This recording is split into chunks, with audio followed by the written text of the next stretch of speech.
Okay, so let's talk about that little snap, crackle, or pop that your joints sometimes make. Whether it's, your knuckles, maybe you've heard it in a child's neck or even felt it like in your own back. Right. It's such a common thing, and I know I've personally wondered, well, what's actually going on? And is it something I should even be thinking about?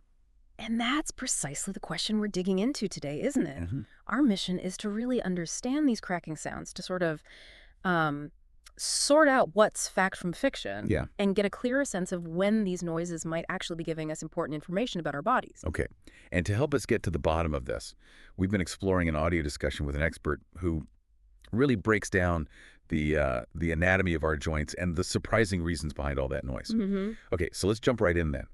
One of the first things that really struck me is just how, well, widespread this phenomenon is. It really is. What's fascinating here is the expert's emphasis on the sheer universality of it. He makes it clear that absolutely everyone cracks. Everyone. From, the top of their head right down to their heels. It's not limited to just your fingers or your knees, apparently. It's a full body experience. Wow. Which immediately busts a really common idea, doesn't it? Yeah.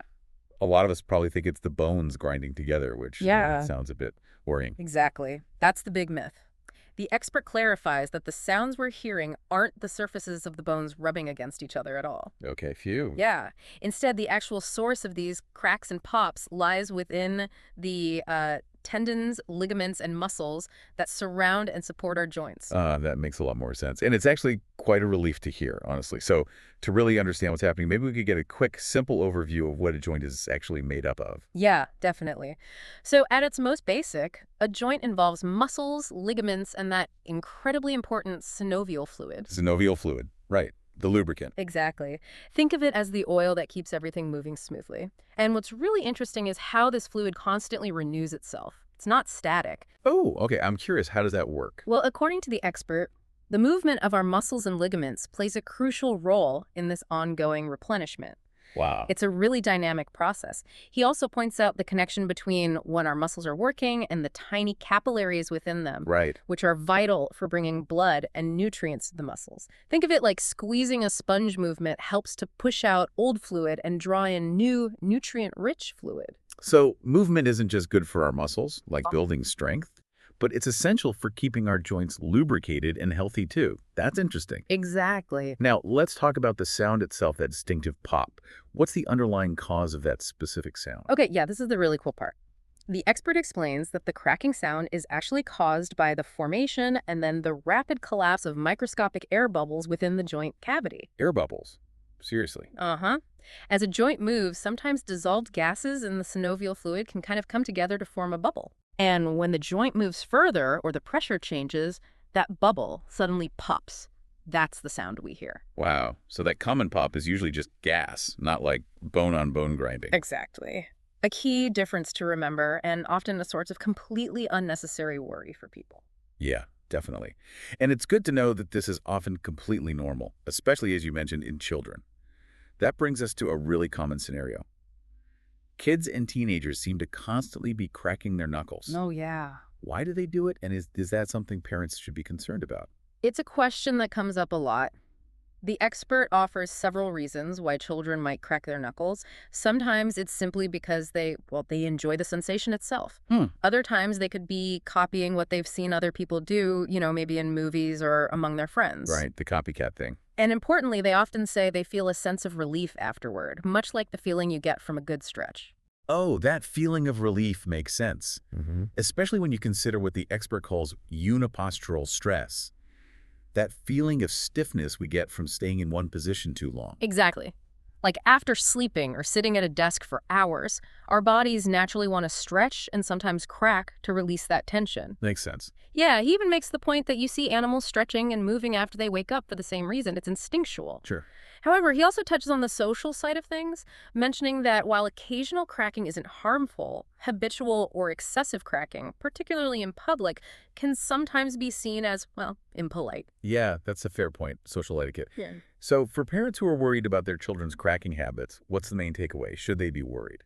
The expert reassures them that occasional cracking in children is generally nothing to be alarmed about. It's usually fine. Okay. However, he does introduce a subtle point, a nuance. He suggests that habitual, really excessive cracking might potentially interfere with the normal production of synovial fluid over the very long term, Okay. perhaps slightly increasing the risk of small joint arthrosis later in life. But it's important to note, he emphasizes he hasn't seen direct clinical links between childhood knuckle cracking and the formation of those bony nodules you sometimes see in older adults with arthritis. Okay, so maybe discourage excessive constant cracking, but don't panic over the occasional pop. That's reassuring. Pretty much, yeah. Now, what about when we hear cracking during exercise?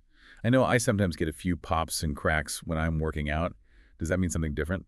Well, the expert even shares his own personal experience here. He says that he actually feels a bit uncomfortable if he doesn't experience some cracking during his exercises. Oh, really? Interesting. Yeah. He emphasizes that cracking during movement is quite common and is often just associated with a release of tension and improved circulation within the joints and the surrounding tissues. It's part of the body warming up and moving. Okay, so those occasional cracks and pops when we're active don't necessarily signal a problem then. It's part of the process. Often, yes. But this is where the distinction becomes really important. Right. When does the cracking sound become something we should pay closer attention to? The expert advises us to differentiate between, say, the occasional crack or pop in the morning when you get up, and frequent cracking that happens throughout the entire day. Ah, the persistence. Exactly.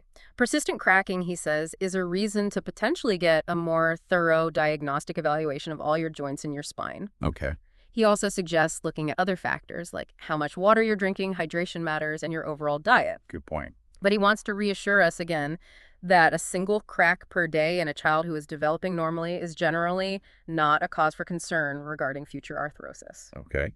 And what if someone, maybe an older child or adult, wants to actively try to stop cracking their joints, maybe for those social reasons we mentioned earlier? Yeah, that's a valid concern.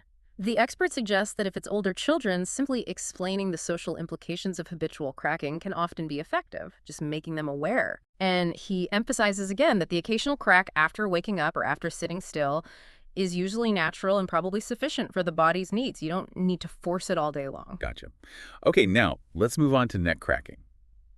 I think this is something that makes a lot of people particularly nervous. What's the expert's take on this? Yes, definitely. Neck cracking often feels like it carries a higher perceived risk, and for good reason sometimes. The expert immediately addresses and, frankly, debunks the adjustment myth that we often see in movies. Oh yeah, the dramatic twist and crack. Exactly, where it supposedly fixes everything instantly. He stresses that the neck has a very strong, complex support structure, and forceful manipulations can be potentially dangerous. Okay. He strongly advises against untrained individuals. He specifically mentions these Atlantis aligners, whoever they are attempting to fix what they perceive as spinal misalignments by forcefully twisting the neck. Right. Especially, he warns, in people over the age of 40 who might have early signs of osteochondrosis. It's basically a condition involving the drying out and degeneration of the spinal discs and joints, makes them more vulnerable. Okay, that sounds like really important advice. So if forceful cracking is bad, what does that cracking sound in the neck in adults actually indicate then? Good question.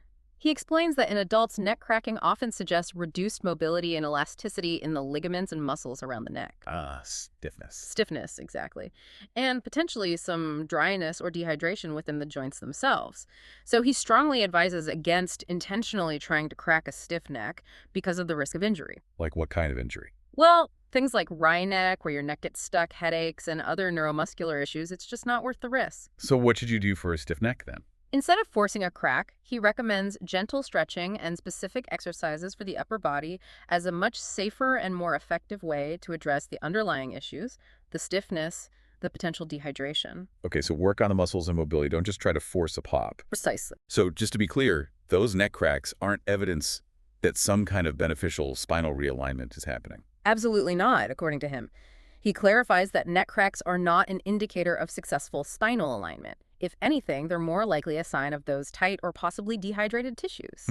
He recommends focusing on regular exercises for the upper limbs. Think push-ups, pull-ups, things that strengthen the upper back and shoulders to help support neck health indirectly. That's a really different perspective than what's often portrayed, like in action movies. Totally different. Now, shifting gears again, what about knee cracking?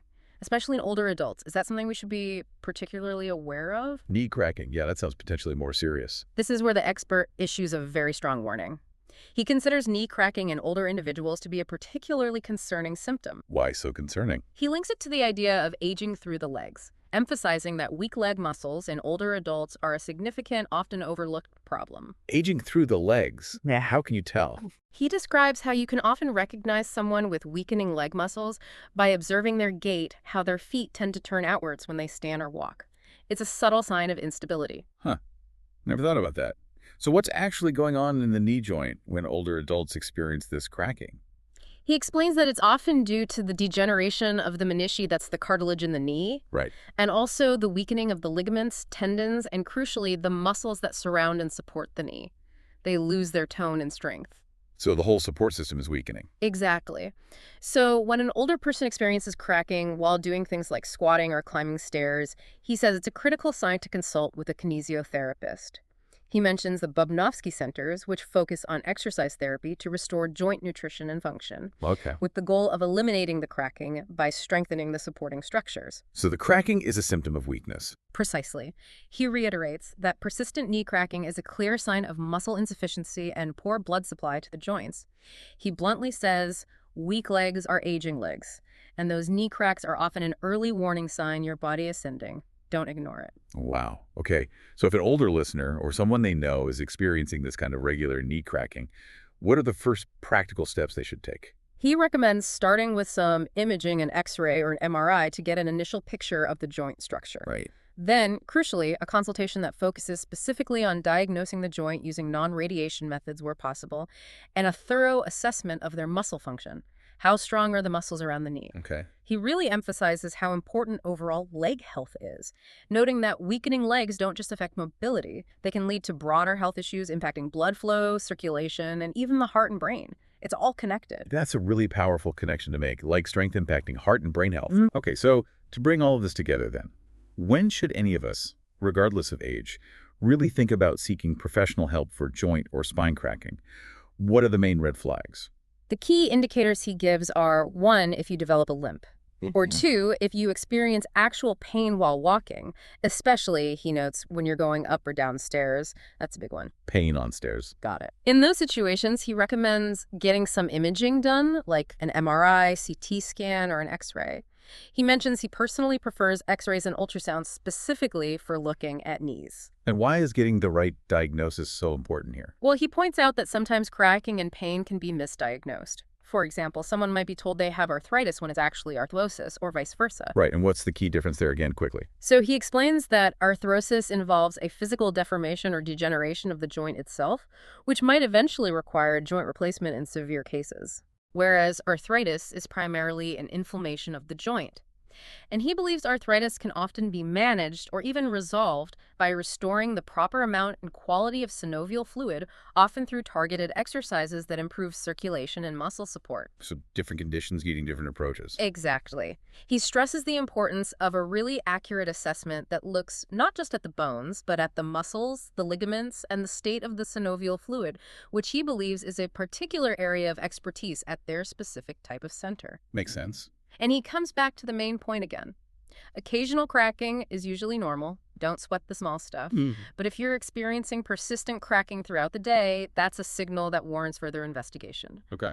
Ultimately, he emphasizes that the cracking sound itself isn't treated as a disease. Right. It's treated as a symptom, a clue that can point towards different underlying causes, from simple gas bubbles to more significant issues like muscle weakness or joint degeneration. So to rack things up, it sounds like, for the most part, those little cracks and pops we experience are just a normal part of how our bodies move, often related to the soft tissues around our joints, ligaments, tendons, and the release of those tiny, harmless air bubbles in the synovial fluid. That's a great summary. Yes. And the important thing, the real takeaway, is to pay attention to when the cracking changes, when it becomes persistent, when it's accompanied by pain or a limited range of motion. Right.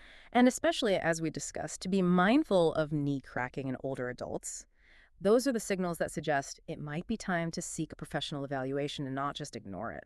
This has been a really insightful deep dive. Definitely clarified a lot for me about a topic that I think, a lot of us experience, but don't fully understand. Absolutely. It really makes you think, doesn't it? Maybe consider how your own daily movement habits, or lack thereof, might be influencing the health of your joints. Are you really paying attention to the signals your body might be sending through these seemingly small sounds? Good point. Maybe take a moment to reflect on your own experiences with joint cracking in light of what we've discussed today. And perhaps consider the vital role that movement and, importantly, muscle strength play in keeping our joints healthy and happy, hopefully for the long run.